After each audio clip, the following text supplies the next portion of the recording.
For anybody who's been following Doom Productions for a while, you know that in the year 2020 was the year that we started making feature films officially. Prior to then, we had a very film school, do it by the books mindset when it came to filmmaking.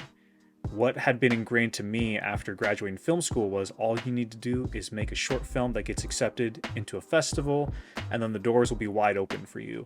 And come to find out, that's not necessarily the truth, and that's not always what happens. And there's no one way to get into the film industry or to start making films. And we were very stuck. And to say the least, 2020 was a time of transition for us and most of the world. It was a weird year, just all around, across the board. But that was the year that Ethan and I started making feature films. We got connected with these filmmakers named, a couple of them. There was Joel Haver, there was Dan Lotz, there was Cody Clark.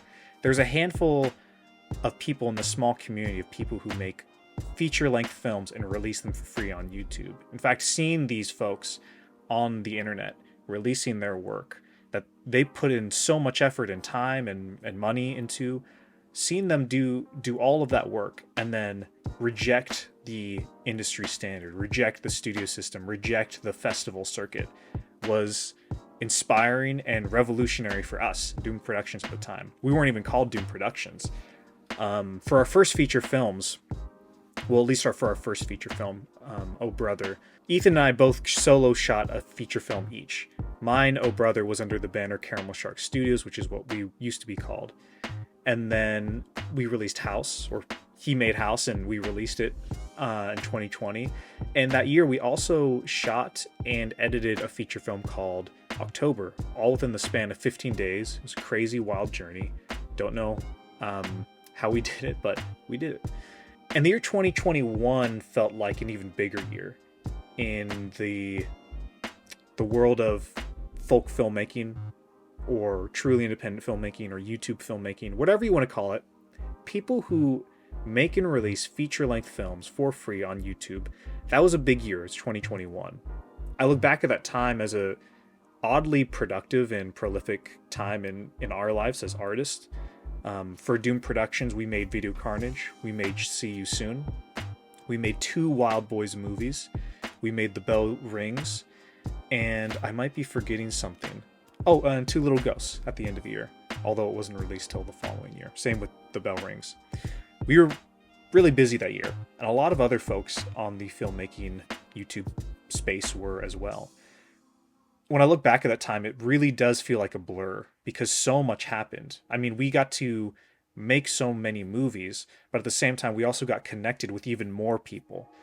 That was the year, I believe, we met the RC boys, our good friends over up at Yakima. That was the year that we flew out with the RC boys to meet Dan Lotz and Joel Dick and Ed and all of those folks over there. We met Joel Haver in person. We got connected with other YouTubers. It was a really, really fun time. And when I look back at, if you'd like to call it our careers, I guess you could say our careers. But if you look back at that time, I think Ethan and I in particular will remember that time really fondly and those connections, because it felt like the world just kind of made sense in a weird way.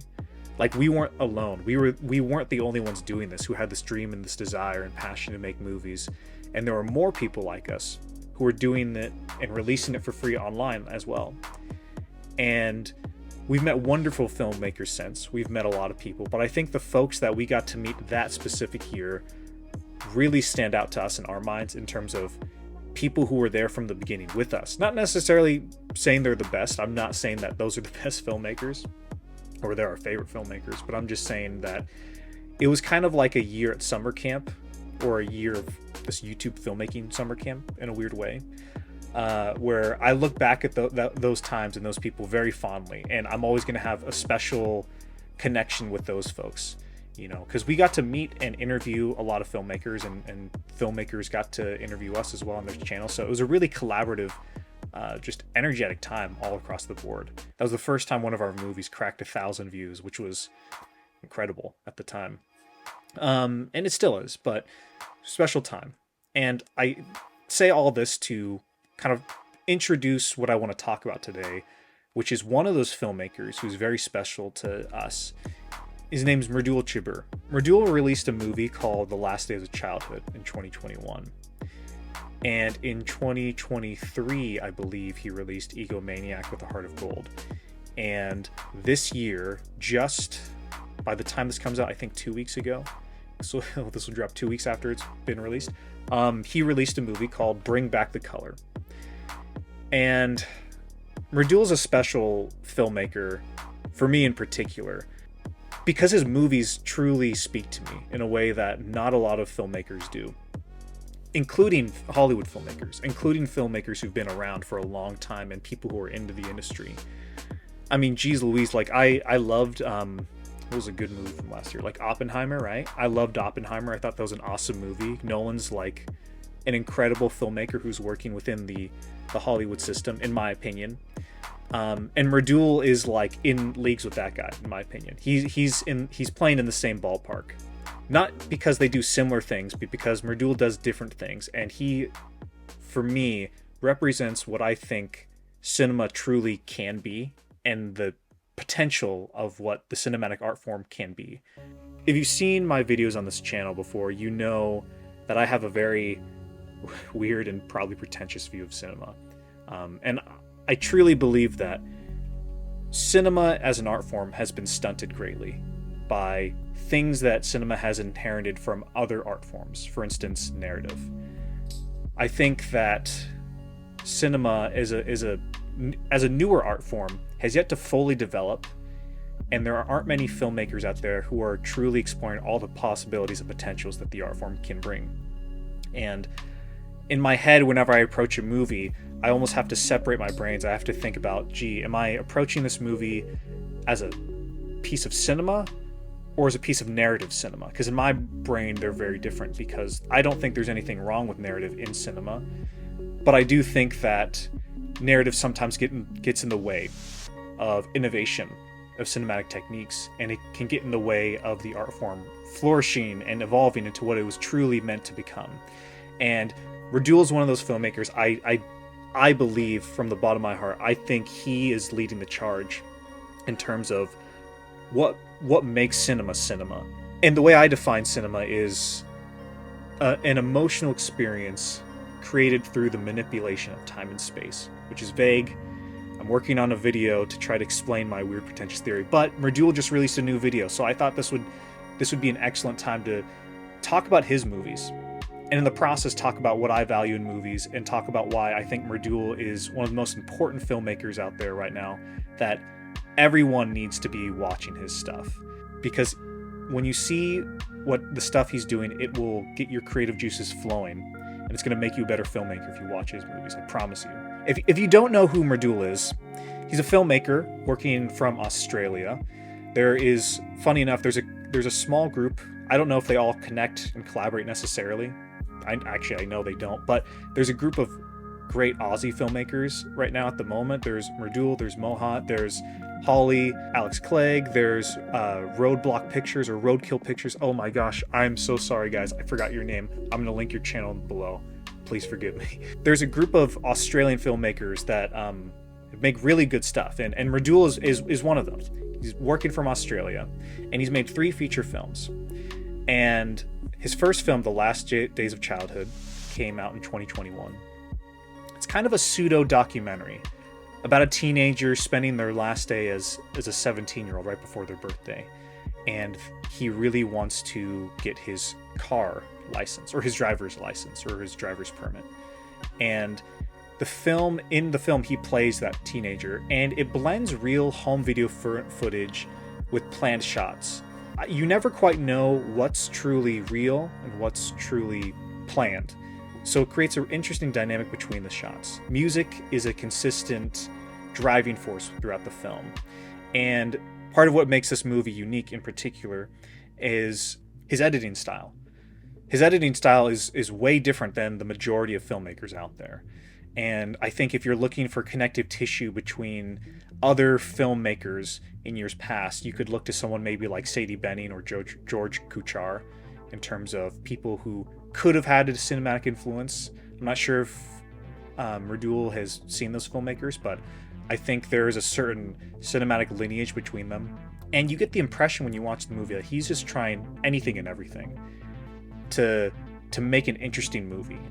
As I said, there's blend of real home video footage and there's a blend of plan shots, but it all feels very cohesive and it's very hard to tell the two apart. And then his next feature was Egomaniac with a Heart of Gold. And that film shifts into a slightly more narrative. In fact, it definitely shifts into a more narrative direction, because this movie is, I get the sense, primarily narrative with a couple of pseudo documentary footage thrown in there. And again, where it begins and ends, you kind of have an idea, but it's hard to tell for specific shots and specific moments and specific scenes. But this film follows a man who's lost a loved one, who goes on, I guess, a bender, for lack of a better word, and goes on to make a lot of bad decisions and eventually becomes a titan in the music industry. Based on the music that he uses, it's almost, it's hard to ignore. He's not telling the Kanye West story, but it's definitely something that you're thinking about throughout the movie. So there's a sense of, I guess, a modern day parable of celebrity and that type of culture. This movie, what makes this one different from his last one is there's a consistent internal monologue that's going on throughout the movie. There's consistent dialogue. You're hearing the inner thoughts of the main character. It's a more violent film. There's more visual effects, but it's cleverly utilized. And they're effects that, when you see them, they work 100%. And you can see how they were done, but that doesn't cheapen them, if that makes sense. It's kind of something like Skinamarink, where the genius of it is that it was so simple. And I think in Egomaniac with a Heart of Gold and his following feature that he just released, the VFX that he uses is very cleverly utilized, and it's really creative. And most recently, he just made Bring Back the Color, which is I believe the final line of Egomaniac with a Heart of Gold. So in a way, he was hinting at something. And I think this progression, sorry to jump ahead a little bit here, but I think that is evidence to suggest to me that there's somewhat of a trilogy being formed here, these three movies of Last Days of Childhood, Egomaniac with a Heart of Gold, and Bring Back the Color. I think the references between the films, which I'll cover in a minute, I think those references are evidence that point to a greater piece. These three films together could almost function as a trilogy of sorts, or they could also function as a mega 3-hour movie at the same time. But Bring Back the Color is definitely shifting more into the narrative aspect. There's still some home video footage, but again, it's even less so than was it Egomaniac. Bring Back the Color follows a young man living in the society, played by Mridul. There's a society of blues and reds, and what blues and reds mean in this society is, I believe, intentionally vague, but it gives you enough to understand what's happening here. Essentially, it's the differences between people, and it could represent different ideologies, different demographics, different ways of living. The thing that he makes abundantly clear to you is that there are blues and there are reds, and they are at odds with each other. But then as a film, Mridul steps up his game here in terms of scope, because the scope is even bigger than the previous ones. It's similar to another Aussie filmmaker. I would compare it almost to Mohat's film Soap Opera and Void Man. I think I see a lot of connections and recurring things carrying over from that. I'm not sure if that's an intentional reference. I'm not sure if that's just me projecting, but I was reminded a lot of the scope of Void Man and Soap Opera. And there's party scenes throughout the film, actually, too, that made me think of another film called Not Now, directed by Ethan Stevens, who's another great filmmaker that we got to talk to in 2021 as well. But the story, again, is almost like a modern parable about this messianic hero figure. And the characters peppered throughout are almost archetypes, and they represent different things, and it's up to you to decode what's all going on and the meanings of it. But that's kind of a narrative, brief overview of his three films, but what I think is really interesting is, again, how his three films unite and almost form a cohesive trilogy or a 3-hour movie at the same time. I think you could totally binge these movies back to back, and it makes complete sense. The first thing that unites all these movies is his editing style. He seems to edit, again, he's trying anything and everything in The Last Days of Childhood, but I really get the sense he really mastered the craft of editing based on feeling and mood instead of narration. He's able to convey very complex, massive ideas and complicated moments in just a brief image or a quick montage. So his editing style is very frenetic, it's very chaotic, but intentional. And I think that's the important thing, is he's intentional about everything, it seems. The music selection Mridul uses in his movies is another similarity that carries over between the three films. There's a lot of similar music genres and taste. It's definitely a vibe. I could see all of these songs fitting very well together on a playlist, and it would feel very natural. So that genre of music that he uses, that kind of rap, pop style, I don't know what it's called exactly, but that genre of music, it is a piece that carries over from film to film. And there's another way you could look at all these three films, is that Mridul could be playing the same character. He appears as the protagonist in each movie. In The Last Days of Childhood, obviously he's 17, 18 years old. In Egomaniac, he's a little bit older. Color, same thing, he's a little bit older. But you could almost look at these films as if it's the same character. It's not a well thought out theory that I have, but in a way there's a lot of similarities between those characters and the types of characters he plays in the films.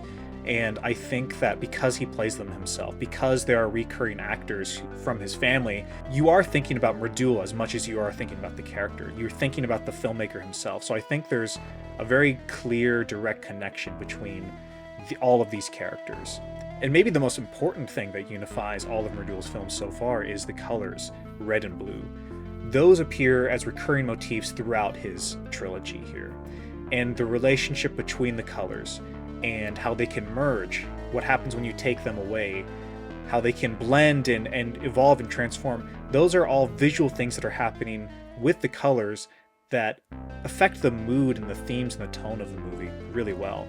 As I kind of said in Bring Back the Color, each color seems to represent different ideologies or dogmas, and the idea that we have both inside of us, and what that means for us as humans and individuals and living in society. And purple, of course, is the culmination that we see in Egomaniac and Bring Back the Color. Mirrors is another thing that Mridul seems to use a lot in his movies. In Last Days of Childhood, there's a shot of him looking at himself. In Egomaniac, there's a shot of him looking in the mirror and seeing his father, or an older version of himself. And then Bring Back the Color, he looks in the mirror and he sees a younger version of himself, which is really fascinating, really interesting. And in terms of themes that Mridul covers, in terms of narrative themes or narrative subjects, he seems to deal a lot with identities, who characters grow up to be, and how societies influence individuals, and individuals' role in societies is something that he seems to be very interested in. Relationships between family, between men and women, between friends, those are all things that he covers a lot. Childhood, religion. There's usually a woman counterpart, main character to Mridul's character, who's usually, I find, usually wiser and usually slightly more emotionally intelligent than his characters are. And that's an interesting connection between the films as well. I'm kind of rambling on by this point, and I'm struggling to find the words to sum up very succinctly what makes Mridul a great filmmaker. But I think that's a sign of his greatness, because he's working with a unique cinematic grammar that can't be described with words. And this is just kind of my way of telling you, you just got to see it for yourself and experience Mridul's movies for yourself to really understand what he's doing and how he's operating, and how he's using the art form and playing with things. And I think everyone, all filmmakers out there, would greatly benefit from watching his movies, but also people who just kind of like watching new and different movies. You're not going to see a lot of movies made out there by him. Hollywood certainly would never make any movies like what Mridul makes. Yes, the narrative, the base narrative of his films might be covered by Hollywood films, but they wouldn't be covered like this. They wouldn't be conveyed or created like this. His films are completely unique to who Mridul is as an artist. And I really hope that more people check out his work. So that's the video for today. I really just wanted to hype up this new movie that he released and I saw, and I was feeling very excited about. I've seen it a couple times now, and I hope I get to speak to him soon and talk to him about what his intentions were and his experience filming and what it all means. But yeah, thank you for watching, everyone. Please check out Mridul's movie. He's got 3 feature films out right now. He's got some interviews on his channel as well. We have interviews with him on our channel, Check him out. Give the man some love. He's doing great work. And I'll see you all on the next video.